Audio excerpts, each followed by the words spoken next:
बदहाल हुआ है। इस 1.5 साल की सरकार में छत्तीसगढ़ के युवा सड़कों पर ठोकर खाने को मजबूर है। इन्होंने वादा किया था हम 1 लाख लोग को नौकरी देंगे, लेकिन आज छत्तीसगढ़ का सरकार बता दे कि 1.5 साल में कितने लोगों को नौकरी दिया है। हिम्मत है तो श्वेत पत्र जारी करे।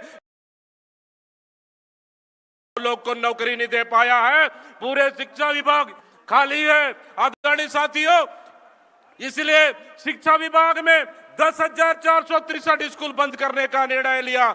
जब 15 साल की सरकार थी भारतीय जनता पार्टी की, 3,500 स्कूल बंद कर दिया और अब आई तो 10,000 स्कूल बंद किया। एक तरफ गली गली दारू बिक रहा है, एक तरफ चौक चौराहे में नकली शराब बिक रहा है, अवैध शराब बिक रहा है, 67 नई शराब दुकान की खुल रही है, लेकिन 10,463 स्कूल बंद हो रहा है। आदरणीय साथियों, इसलिए हम कहना चाहते हैं कि इस सरकार से हमको आने वाला समय में डटकर मुकाबला करना है, क्योंकि युवाओं के लिए रोजगार नहीं है इस सरकार में। आदरणीय साथियों, और कहना चाहता हूं मैं, बस्तर से लेकर नक्सलवाद के नाम से इस सरकार ने आदिवासियों को जल और हमारे पदाधिकारी सामने से हट जाए, पूरे अनुशासन का पालन करें। लगातार सवाल उठाते रहे कि अमित शाह जी लगातार बस करने की कृपा करें। हमारे बीच में हमारे तमाम नेता मौजूद को अपने निजी चहेते उद्योगपतियों को सौंपना चाहते हैं, और यह सच भी साबित हुआ। आदरणीय साथियों, बस अभी हमने प्रेजेंटेशन किया 2024 के बाद भेज दिया अपने कार्यों का प्रदेश कांग्रेस कमेटी ने भेज दिया। कांकेर की हालत देखी, खदानों को उनके चाहते उद्योगपतियों को भेज दिया, और कोल माइंस के लिए चाहे हसदेव की बात हो, तमनार की बात हो, लगातार आदिवासियों की जहां वहां पे जंगल के पेड़ों की कटाई किया जा रहा है ताकि अपने चाहते उद्योगपतियों को यहाँ के खनिज संसाधन बेच सके।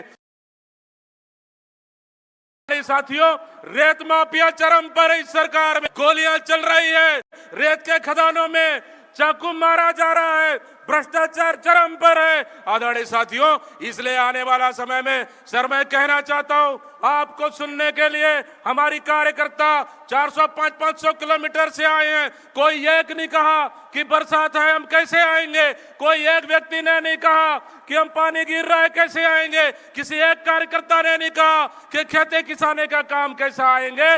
मैं धन्यवाद देता हूं। एक कार्यकर्ता ने फोन किया, सर नदी में बाढ़ आया है मैं कैसे करके आऊं। मैंने कहा देख लेना, अगर पार कर सकते हो तो आ जाना, नहीं तो कोई दिक्कत नहीं है, आपकी सुरक्षा सबसे पहले जरूरी है। उसने कहा हमारे पास नाव का व्यवस्था है, मैं नाव पार करके इस कार्यकर्ता में इस सम्मेलन में शामिल होना चाहता हूं।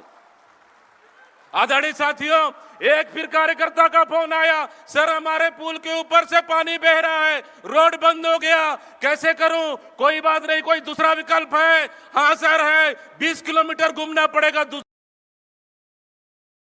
रोड है जहां ऊंचा है, हम लोग को उस पुल से आना पड़ेगा। और आज उस कार्यकर्ता पे पुल को पार करके आज आपको सुनने के लिए आया है। नाव से पार करके दूसरा रोड चेंज करके न नदी रोक सका न नाला रोक सका। आदरणीय साथियों, इसलिए मैं कहना चाहता हूं, छत्तीसगढ़ कांग्रेस जन जन के लिए लड़ रही है। चाहे किसी गरीब का आवाज टूटे, चाहे किसी एनएसवाई का कार्यकर्ता की बात हो या किसी और नेता की बात हो, हमारी पार्टी लगातार जन जन तक पहुंचकर किसान के लिए हो, यूथ के लिए हो, आदिवासी के लिए हो, मजदूर के लिए हो, ओबीसी के लिए हो, हर वर्ग के लिए बराबर लड़ाई लड़ रही है। हमारा एक ही मकसद है, 2028 में इस सरकार को उखाड़ कर फेंकेंगे और आने वाला में छत्तीसगढ़ में कांग्रेस की सरकार लाएंगे। सर हम लोग विधानसभा चुनाव भले हार गए, लोकसभा चुनाव हमारा पक्ष में नहीं आया, लेकिन हमारा हौसला और मनोबल कमजोर नहीं हुआ है। इस सरकार को ईंट से ईंट बजाने को तैयार है। इसलिए 1.5 साल में इस सरकार को साबित कर दिए कि यह सरकार छत्तीसगढ़ की जनता के कामों के लिए पूरी तरह से विफल हो चुकी है, और ये सरकार कांग्रेस की लड़ाई लड़ाई में पूरी तरह से बैकफुट पर आई है। और मैं अपनी वाणी को यहीं पे समाप्त करते हुए अंत में कहता हूं, निश्चित रूप से हमारी लड़ाई छत्तीसगढ़ के हक के लिए, हमारी लड़ाई छत्तीसगढ़ की जनता के लिए, हमारी लड़ाई गरीब के लिए, यहाँ के आदिवासी के लिए, यहाँ के मजदूर के लिए। और जब आदरणीय साथियों पल पल का रहेगा, चाहे सर हमारी सर नहीं झुकेगा, बल्कि गोली खाना पड़े, डंडा खाना पड़े, या फिर बिल्कुल हम लोग को चाहे किसी भी परिस्थिति में हो, हर परिस्थिति में कांग्रेस के कार्यकर्ता मजबूती से गांव से लेकर प्रदेश तक डटे हुए हैं। निश्चित रूप से हमारा मनोबल कहीं कम नहीं हुआ है। अंत में अपना वाणी को विराम देते हुए, जमाने भर की ठोकरों से हम डरते नहीं, जमाने भर के ठोकरों से हम डरते नहीं, सितारे तोड़ लाएंगे, अंधेरों से हम डरते नहीं। बहुत बहुत धन्यवाद के साथ मैं अपने वाणी को विराम दे रहा हूं। जय भारत, जय छत्तीसगढ़, जय हिंद, जय किसान, जय जवान, जय संविधान। धन्यवाद। बहुत ही ओजस्वी उद्बोधन के लिए बहुत बहुत धन्यवाद आदरणीय बैस साहब। मैं उद्बोधन की अगली कड़ी को बढ़ाते हुए बहुत ही सम्मान के साथ हमारे